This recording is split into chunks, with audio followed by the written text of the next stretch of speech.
Assalamualaikum warahmatullahi wabarakatuh. Kami dari kelompok 6 C3 semester 2.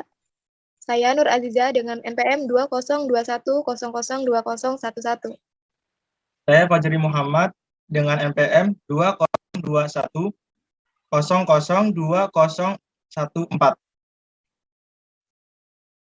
Kami di sini akan menjelaskan tentang praktikum aldehid dan keton. Tujuan aldehid dan keton. Untuk mengetahui dan mengidentifikasi reaktivitas senyawa aldehid dan keton. Tinjauan pustaka, aldehid adalah senyawa organik yang karbon-karbonilnya selalu berikatan dengan pasangan sedikit satu atau hidrogen. Aldehid adalah persenyawaan di mana gugus karbonil diikat dengan satu gugus alkil atau aril. Keton adalah senyawa organik yang karbon-karbonilnya dihubungkan dengan dua karbon lain. Kation adalah persenyawaan di mana gugus karbonil diikat oleh dua gugus alkil atau aril.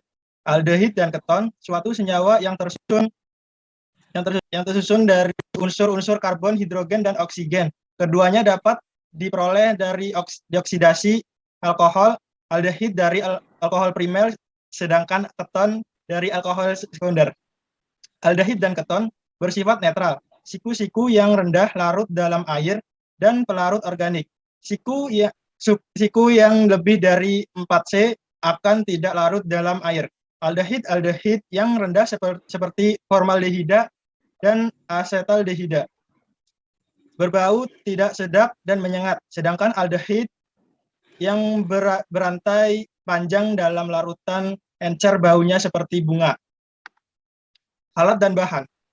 Alat yang kita gunakan yaitu tabung reaksi dan pipet tetes.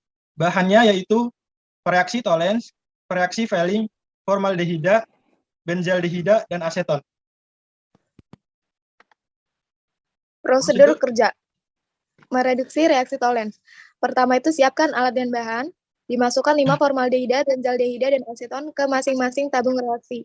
Setelah ditambahkan 3 bahan tersebut, kemudian ditambahkan beberapa tetes reaksi Tollens. Kemudian amati reaksi yang terjadi.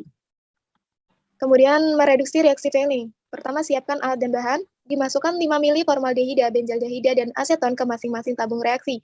Ditambahkan beberapa tetes reaksi Fehling dan amati reaksi yang terjadi. Dari hasil data pengamatan, pada praktikum pertama mereduksi reaksi Tollens. Ketika formaldehida dan ditambahkan Tollens menghasilkan endapan cermin perak. Pada tabung kedua, benzaldehida yang ditambahkan Tollens menghasilkan endapan cermin perak pula. Pada tabung ketiga yang diisikan aseton dan ditambahkan Tollens menghasilkan reaksi yang tidak bereaksi, menghasilkan larutan bening. Pada praktikum kedua, reaksi Fehling, pada tabung pertama yang berisi benzaldehida yang ditambahkan dengan Fehling menghasilkan endapan kuning. Pada tabung kedua, formaldehida diisikan dengan Fehling menghasilkan pengamatan larutan berwarna biru. Pada tabung ketiga, aseton yang ditambahkan dengan Fehling menghasilkan endapan berwarna biru. Pembahasan. Pada uji Tollens merupakan salah satu uji yang digunakan untuk membedakan mana yang termasuk senyawa aldehid dan mana yang termasuk senyawa keton dengan penambahan reagen Tollens.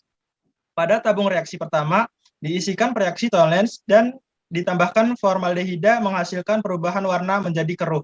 Reaksi ini terjadi karena proses oksidasi yang membentuk cermin perak yang dilakukan oleh unsur Ag pada reaksi Tollens sehingga menunjukkan reaksi positif.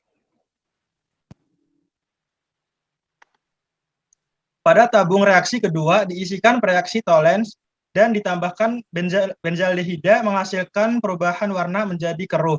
Reaksi ini terjadi karena proses oksidasi yang membentuk cermin perak yang dilakukan oleh unsur Ag pada reaksi Tollens sehingga menunjukkan reaksi positif. Oke, pada tabung ketiga yang diisikan reaksi Tollens dan ditambahkan aseton menghasilkan larutan berwarna bening. Aseton dengan reaksi Tollens tidak bereaksi, sehingga larutan berwarna bening, karena aseton bukan termasuk aldehid, tetapi keton. Hal ini karena keton tidak memiliki gugus OH atau H bebas, sehingga menunjukkan reaksi negatif. Reaksinya dapat dilihat dari reaksi di bawah ini. Next.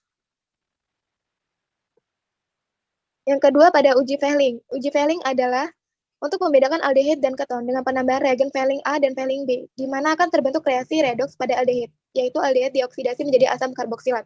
Pada tabung pertama, diisikan Fehling A, yang ditambahkan benzaldehida menghasilkan larutan yang mengandung endapan kuning, mendekati warna merah bata. Ini menandakan reaksi positif aldehid karena terbukti menghasilkan endapan. Reaksi dapat dilihat di bawah ini. Benzaldehida ditambah bereaksi Fehling menghasilkan asam benzoat dan menghasilkan endapan kuning.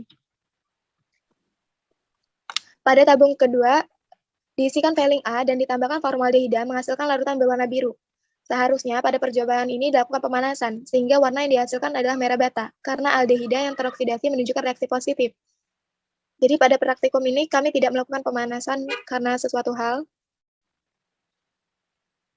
Ini reaksi dapat dilihat di bawah.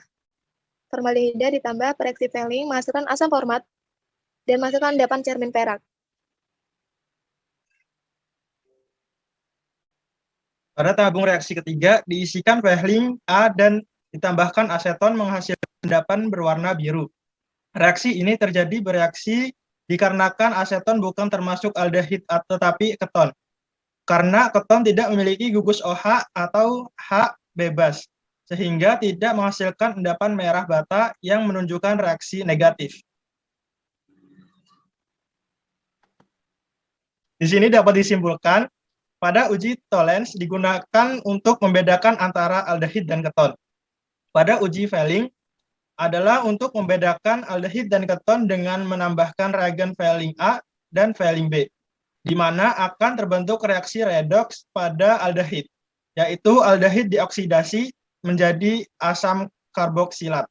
Benzaldehida dan formaldehida merupakan gugus aldehida. Aseton merupakan gugus fungsi keton.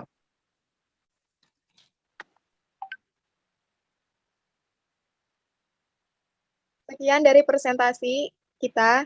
Mohon maaf bila ada salah. Sekian dan terima kasih. Wassalamualaikum warahmatullahi wabarakatuh.